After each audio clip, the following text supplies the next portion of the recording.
the other one is the mental or psychological well-being, and the third one is the spiritual well-being.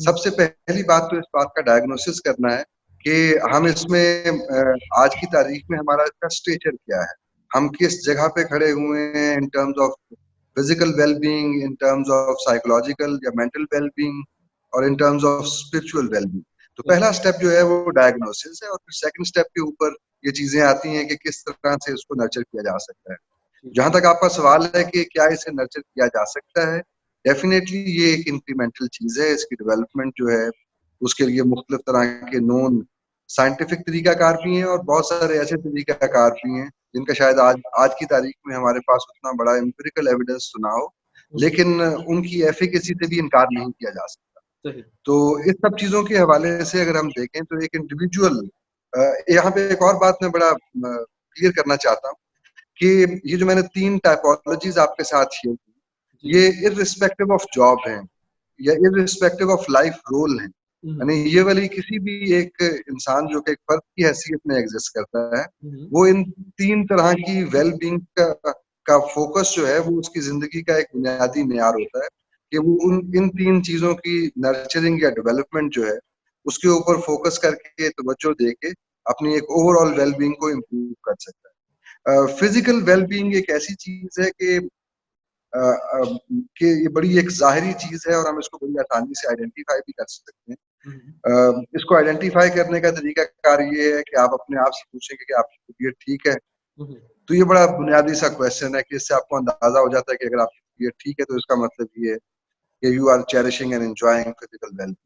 اگر آپ تھکے رہتے ہیں, اگر آپ پریشان رہتے ہیں, اگر آپ کو غصہ زیادہ آتا ہے, اگر آپ کو رات کو نیند صحیح طریقے سے نہیں آتی, اگر آپ کے کھانے کے ڈس آرڈرز ایگزسٹ کرتے ہیں, یا آپ کے لائف میں آپ کو فزیکل ایکٹیویٹی کے اندر انکنسسٹنسی نظر آتی ہے, تو یہ سب چیزیں اس بات کی انڈیکیٹر ہیں کہ some thing is going wrong some where with in your body.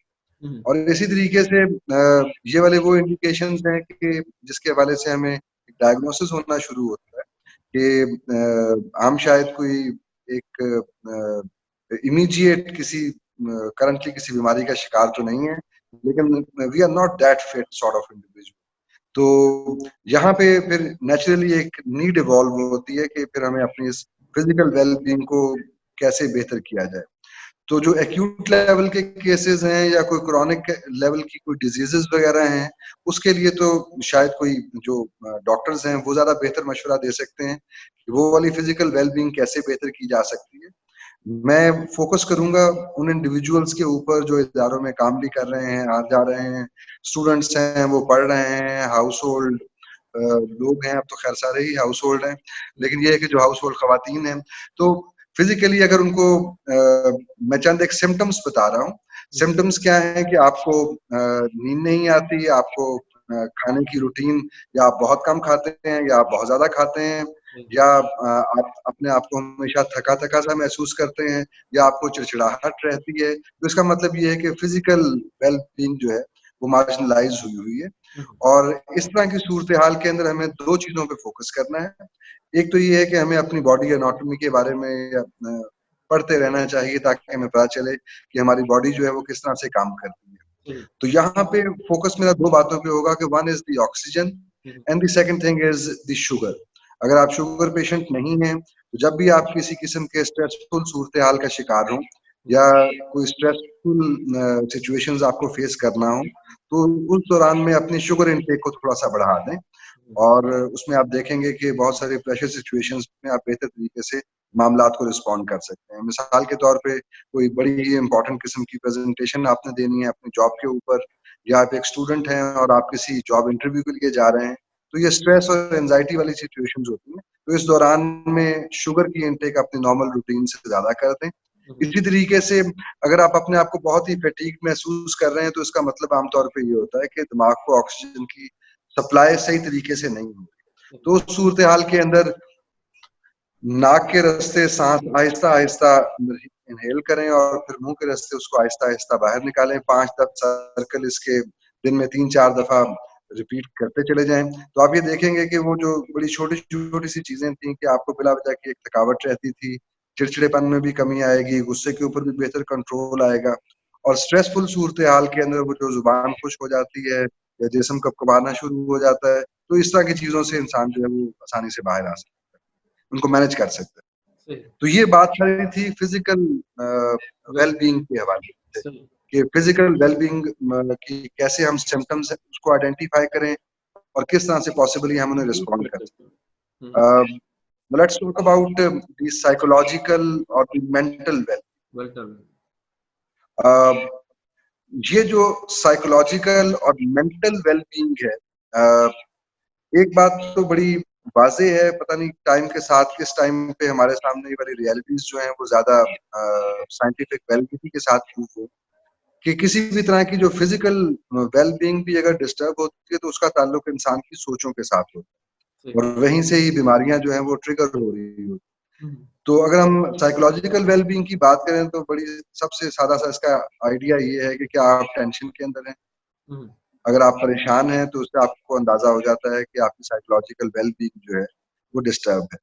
اور اگر آپ زیادہ وقت پریشان رہتے ہیں, اچانک آپ خوش ہوتے ہیں اور اچانک ہی آپ جو ہے وہ پریشان ہونا شروع ہو جاتے ہیں, اور یہ والی ایپیسوڈز دن میں ہائر فریکوینسی کے ساتھ چل رہی ہیں, یہ بھی ایک انڈیکیشن ہے کہ سائیکولوجیکل ویل بینگ جو ہے وہ ڈسٹرب ہوئی ہے. موڈ سوئنگز جہاں پہ زیادہ ہوں وہاں پہ بھی سائیکولوجیکل ویل بینگ کا ایک اور انڈیکیٹر ہے کہ جس سے ہمیں اندازہ ہوتا ہے کہ سائیکولوجیکل ویل بینگ جو ہے وہ مارجنلائز ہوئی.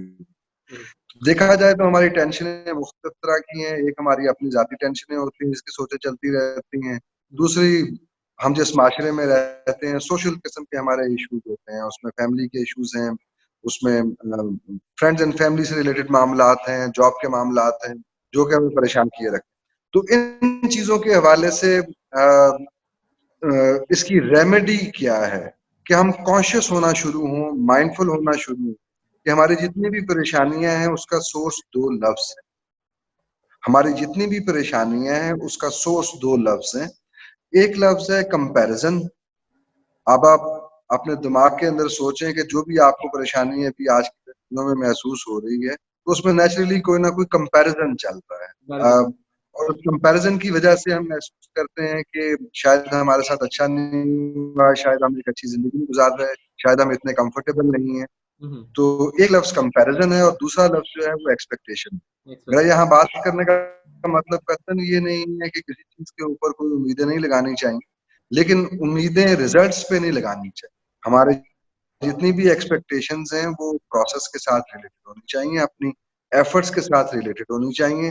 ہم اپنی پوری کی پوری کوشش کریں اور ریزلٹس کے ساتھ ایکسپیکٹیشن نہ لیں. اور دوسرا یہ ہے کہ لوگوں سے ایسی توقعات وابستہ نہ کریں جو کہ ہمیں پتہ ہے کہ انسان ان کو پورا کرنے کے اوپر شاید قادر نہیں ہے, بلکہ یقیناً قادر نہیں ہے. تو یہ کمپیریزن اور ایکسپیکٹیشن جو ہے, آپ کی جتنی بھی ٹینشنیں اور پریشانیاں ہیں اس کا سورس جو ہے وہ آپ کا یہ مائنڈ سیٹ ہے جو چیزوں کو کمپیئر کرتا رہتا ہے اور ایسی توقعات لگاتا ہے چیزوں سے, انسانوں سے, ماحول سے, اداروں سے کہ جو کہ ان میں وہ کیپیسٹی نہیں ہوتی کہ وہ آپ کی ان ایکسپیکٹیشن یا آپ کی مرضی کے مطابق معاملات کو پورا کر سکیں. تو نیچرلی اس کا رزلٹ یہی ہوتا ہے کہ ہم ٹینشن اور پریشانی میں رہتے ہیں. تو اب یہ کانشیس ایفرٹ کرنے والی بات ہے کہ ہم لائف کے اندر کوئی بھی چیز اگر ہمیں پریشان کر رہی ہے تو پہلے تو ہم کانشیس ہوں کہ کیا میں کمپیریزن تو نہیں کر رہا, کمپیریزن کر رہا ہوں تو اس سے اپنی جان چھڑانے کی کوشش کروں. کیا میں ایک چیز پہ ایسی ایکسپیکٹیشن لگائے بیٹھا ہوں جو کہ اس چیز میں کیپیسٹی نہیں ہے پورا کرنے کی, تو مجھے اس سے وڈرال کرنا چاہیے. تو ایکسپیکٹیشن اور کمپیریزن کے اندر اگر ہم کمی کرنا شروع کر دیں تو اسی مناسبت سے ہماری جو سائیکولوجیکل ڈسٹریس ہے یا جو ہماری سائیکولوجیکل ویل بینگ کے راستے میں رکاوٹ بن رہی ہیں چیزیں وہ نیچرلی خود بخود ہی کم ہونا شروع ہوتی ہے. جی. اور تیسری جو ویل بینگ ہے اس کی ٹائپ ہم نے ڈسکس کی تھی کہ یہ اسپرچول ویل بینگ ہے. اسپرچول ویل بینگ کا تعلق جو ہے وہ ایک انسان کی طرز فکر سے ہوتا ہے. جیسے سائیکولوجیکل ویل بینگ میں ہم نے یہ والی بات ڈسکس کی کہ ایک انڈیویجول جو ہے وہ کس انداز میں سوچتا ہے اور وہ کس ماحول کے اندر اپنے آپ کا ذہن کس طرح سے تیار کرتا ہے, تو یہ اس کی بھی بیس کے اوپر ایگزسٹ کرتی ہے. اگر دیکھا جائے تو اسپرچول ویل بینگ سے پہلے اگر ہم سول کو تھوڑا سا ڈسکس کر لیں تو اگر ہم دیکھیں تو ایک مردہ آدمی میں سے ایک چیز نکل جاتی ہے اور وہ چیز زندہ آدمی میں موجود ہوتی ہے اور ہم کہتے ہیں یہ روح ہے. جس میں سے نکل جاتی ہے وہ چلنا پھرنا, بات چیت کرنا, ٹینشن لینا اور ہر چیز ہی چھوڑ چکا ہو, اور جس کے اندر یہ چیز موجود ہوتی ہے وہ ان تمام کی تمام صورتحال کے اندر اپنا ایک کردار ادا کر رہا ہو. تو یہاں سے ہمیں یہ والی بات سمجھ میں آتی ہے کہ یہ جو اسپرچل ویل بینگ ہے یہ ایٹ دی بیس ایگزسٹ کرتی ہے. جب تک آپ کی اسپرچل ویل بینگ نہیں ہوگی, سائیکولوجیکل ویل بینگ اور فزیکل ویل بینگ جو ہیں وہ تو اس کے بائی پروڈکٹس ہیں. تو سم ہاؤ ایک بڑا ایمفسس کی ضرورت ہے اس چیز کے اوپر کہ ہم اسپرچل ویل بینگ کو سب سے پہلے تو انڈرسٹینڈ کریں, اور پھر اس بات کو آئیڈینٹیفائی کریں کہ وہ کون سے ایسے میکنزمس ہیں, کون سے ایسے ٹولز اینڈ ٹیکنیکس ہیں جس سے ہم اپنی اسپرچل ویل بینگ کے اندر اضافہ کر سکیں. کیونکہ اسپرچل ویل بینگ جو ہے وہ ایٹ دی کور ہٹ کرتی ہے, اور اس کے پھر آٹومیٹکلی نیچرل کانسیکوینسز کے طور کے اوپر مینٹل اور فزیکل ویل بینگ جو ہیں وہ تو نیچرلی خود بخود ہی ریپ ہونا شروع ہو جاتی ہے. اور اگر نہ بھی ریپ ہوں تو that is sort of enlightenment اور sort of achievement in life, جو کہ بہت ساری چیزوں کو خود بخود ہی اوور رائڈ کر دیتی ہے, اور جو بھی کسی چیز کے نیگیٹو کانسیکوینسز ہیں ان کو انسان اس طریقے سے محسوس نہیں کرتا. تو یہ اسپرچل ویل بینگ جو ہے وہ بذات خود کیا ہے, یہ کس طریقے سے حاصل کی جاتی ہے. اسپرچل ویل بینگ کا بڑا سادہ سا مطلب یہ ہے کہ ہمارے اندر ایک روح موجود ہے, اور وہ روح جو ہے وہ کسی نہ کسی خالق کے ساتھ ایک کنیکٹیوٹی کے اندر ایگزسٹ کرتی ہے. اس بات کی اگر کانشیس لیول کے اوپر انڈرسٹینڈنگ ہو اور یہ والی چیز انسان کے بلیف کا حصہ بن جائے تو نیچرلی وہ اس بات کو سمجھنا شروع ہو جاتا ہے کہ سب معاملات جو بھی اس دنیا میں چل رہے ہیں وہ اللہ کی طرف سے ہیں. اس کی مرضی صرف اسی حد تک ہے کہ وہ ایک چیز کا ارادہ کر سکتا ہے, اور اس ارادے کے جو نتائج ہیں وہ اس کے اختیار میں نہیں ہیں. اور یہ والی بات کا جان لینا جو ہے ذات خود اس کو ایک ایسی زندگی سے متعارف کرواتا ہے جہاں پہ خوشی جو ہے وہ ایسا نہیں ہے کہ اس کی ایک ایپیسوڈ آئے اور ختم ہو جائے. وہاں پہ ایک کنٹینیوس لیول کے اوپر جو ہے انسان ایک سکون آشنا زندگی کو انجوائے کرتا ہے. تو یہ جو اسپرچل ویل بینگ کا سفر ہے اس میں بزرگ بتاتے ہیں کہ یہ شروع جو ہے وہ خود شناسی سے ہوتی ہے کہ انسان اپنے آپ کو انڈرسٹینڈ کرے.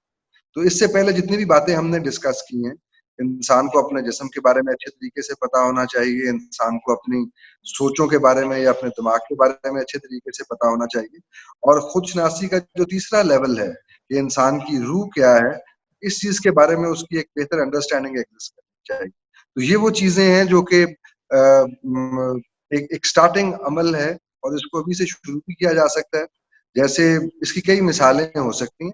سادہ سی مثال یہ ہے کہ روح ہمارے اندر موجود ہے, اس کے بارے میں ہم جانتے اس لیے کچھ نہیں کیونکہ ہم نے کبھی اس کے اوپر توجہ دینے کی کوشش نہیں. تو جیسے جیسے ہم کسی چیز کے اوپر توجہ دیتے ہیں اس چیز سے متعلق علم جو ہے وہ ہمارے اوپر منکشف ہونا شروع ہوتا ہے. صحیح. Sir thank you so very much for your time. آپ نے ہمارے لیے کافی ٹائم نکالا, اور جو نالج آج شیئر ہوئی ہے ہمارے ساتھ, I think that is very useful for all of us. اور ہماری جو پروفیشنل یا پرسنل لائفس ہیں اس میں یہ نالج جو ہے وہ بہت معنی رکھتی ہے. اپنی آڈینس کے لیے میں یہی کہوں گا کہ فزیکل, مینٹل اور جو اسپرچل ویل بینگ ہے اس کا سب بہت خیال رکھیں. جی جمال, آخر میں بس میں ایک بات ایڈ کرنا چاہتا ہوں کہ اسپرچل ویل بینگ کو حاصل کرنے کا بہترین طریقہ کار یہ ہے, جیسے ابھی ہم روح کی بات کر رہے تھے تو روح سے متعلق معلومات اکٹھی کریں, گوگل بھی کریں, لوگوں سے بھی پوچھیں. بہت سارا علم ایسا ہے جو کہ عام طور پہ ہم زندگی میں حاصل کرتے ہیں وہ آنکھیں کھول کے حاصل کیا جاتا ہے. روح سے متعلق معلومات کے بارے میں جاننے کے لیے ہمیں آنکھیں بند کرنی پڑیں گی, اور آنکھیں بند کرنے کے حوالے سے مراقبہ وہ طریقہ کار ہے یا میڈیٹیشن وہ طریقہ کار ہے جس سے ہم روح کی تحریکات کو سمجھ سکتے ہیں. ٹھیک. I hope to see you all in our upcoming videos. Thank you so much. Allah Hafiz.